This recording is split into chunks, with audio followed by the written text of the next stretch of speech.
For those of you who weren't able to come to our adult RE on July 12th for our deep dive into unpacking the racial history of the UT fight song, The Eyes of Texas, I just wanted to do a little bit of a recap of the information that I gathered on the history of that song so that we as a congregation could move forward in hearing news articles about it and have a baseline level of understanding.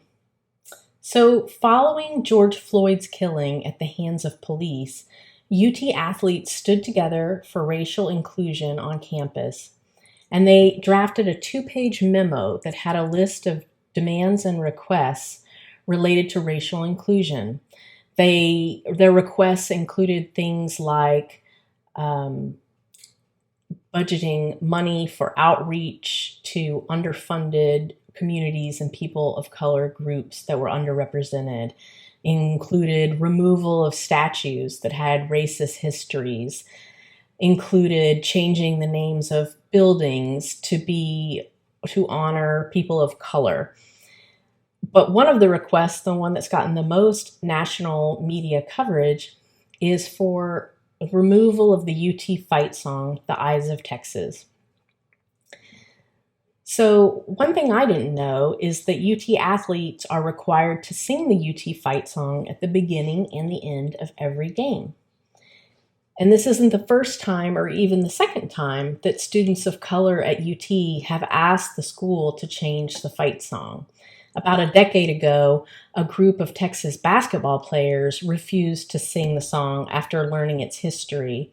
And about 2 years ago, the Texas student government debated the merits of the song and seemed to come close to making some change or resolution about educating the campus about its history, but in the end did not.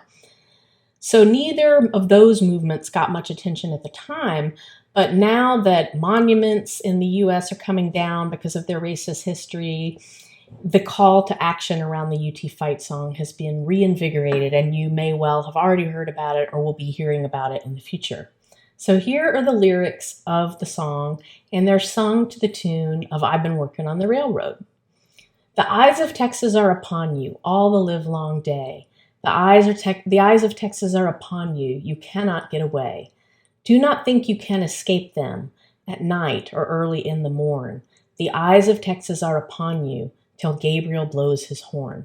And for those of you who didn't go to UT, you may not know, but this song is sort of drilled into us as a part of campus life. I've heard it sung at memorials, a UU memorial. The deceased was a UT fan and alum, and it was very lovingly sung. I've heard it sung at weddings, other campus events. So it's a big part of life on the 40 acres. And few would say that the lyrics themselves are racist, but UT professor Dr. Edmund Gordon explains that the racism is found not in the lyrics, but in the overall history of the song's past.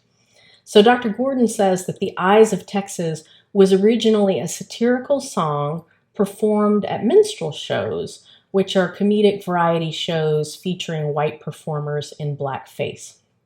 Apparently at UT, the Texas Cowboys School Spirit Association was the key social group on the UT campus for many decades. And in the past, Professor Gordon said that members would put on blackface and perform some sort of minstrel show every year for schoolmates. So The Eyes of Texas was added 1 year to that minstrel show and performed in blackface. The song itself is a satirical rendition of Confederate Commander Robert E. Lee's saying, "The eyes of the South are upon you." And that expression or the modification, "the eyes of Texas are upon you," that was made popular by a former UT president, William Lambden Prather. So William Prather was a law student at Washington College in Virginia, now called Washington and Lee University. Robert E. Lee was the university president there at one time, and he would frequently remind students that the eyes of the South are upon you. According to Dr. Gordon, who I've mentioned before, and I didn't mention, he's a professor of African and African diaspora studies and anthropology at UT. Well, Dr. Gordon says that was Lee's way of reminding students at the University of Virginia to work hard and uphold those Southern traditions. People of color have identified as a problematic trope this version of the Old South as an idyllic place with values to which we should all aspire and remember and get back to. So that piece of it is another element that people of color at UT have identified as a problem about the song.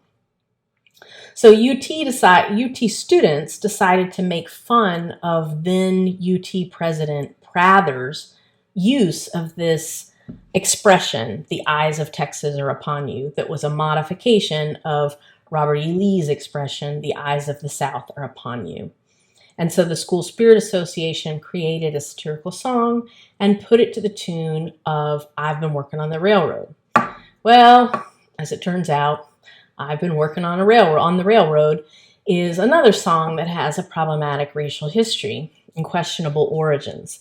There's some debate about the origins of the song, but I've read that Princeton students created the song in 1894 to insult Black railroad and levee workers. The song's more overtly racist lyrics were removed as time went on, but the history remains.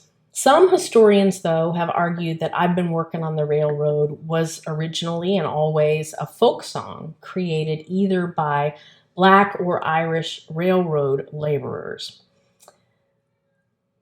So since the UT athletes in June came out with their 2-page memo in which they requested that the fight song be changed, there have been former UT athletes of color that have weighed in various ways. And I think it's interesting to hear a variety of perspectives on the UT fight song from people of color.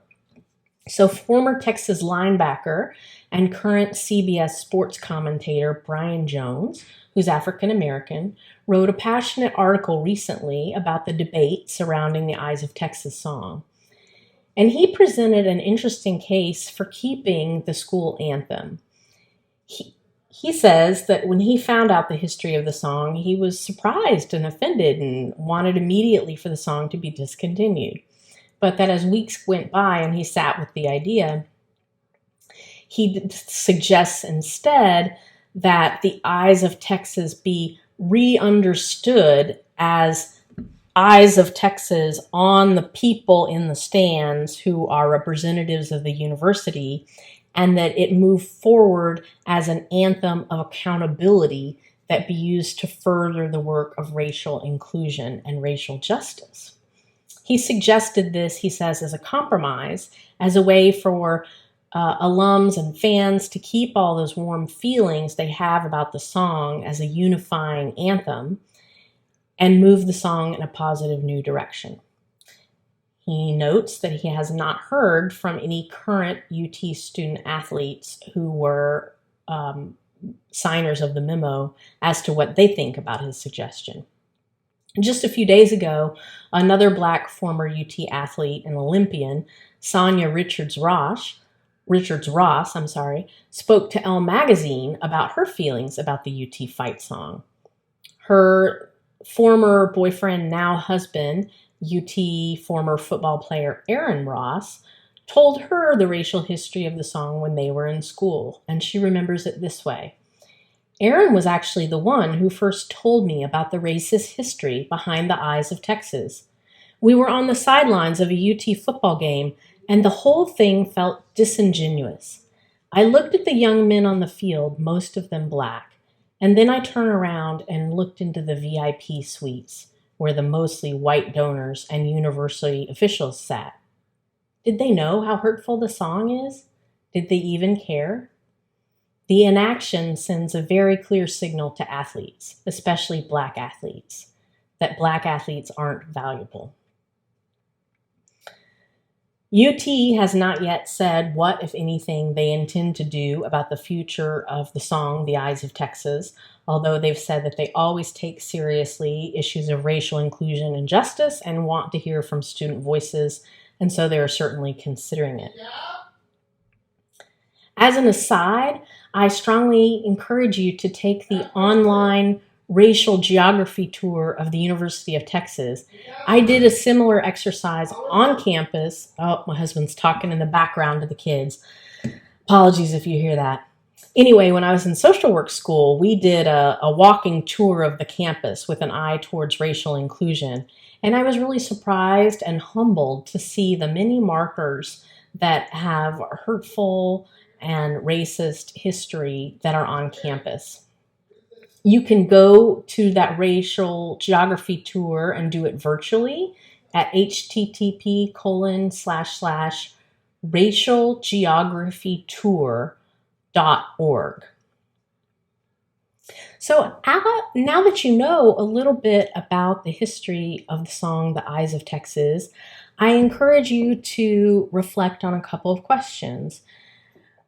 One was raised by one of the people that came to our Zoom session today, and she asked, if it were up to you to decide whether the fight song was kept as it is or was changed, what would you decide? And as a follow-up to that, I would ask you to think about that twice. First, now, after you perhaps have just learned or reflected on the history of it, and then in a few weeks to see if your feelings about it have changed and if you have any different solutions you would propose.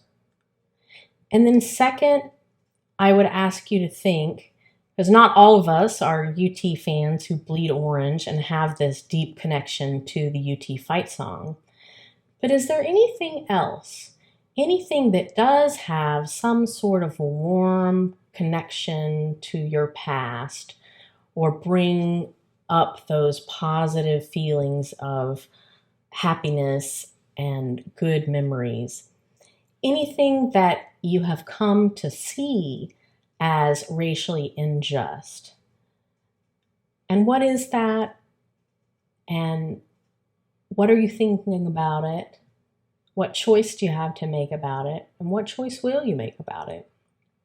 I shared with the group today that although I don't sing the UT fight song often, I was raised using Aunt Jemima syrup, and that honestly, it's only recently that I have switched brands. And even though that's nothing particularly powerful, it is something where I have a lot of memories of sitting together as a family. Pancakes were kind of good times. It was a special occasion if we were having the pancakes. But I have made that change, and I'm glad that I have. But I think that it bears thinking about what other changes we have to make in our lives. Thanks for being with me.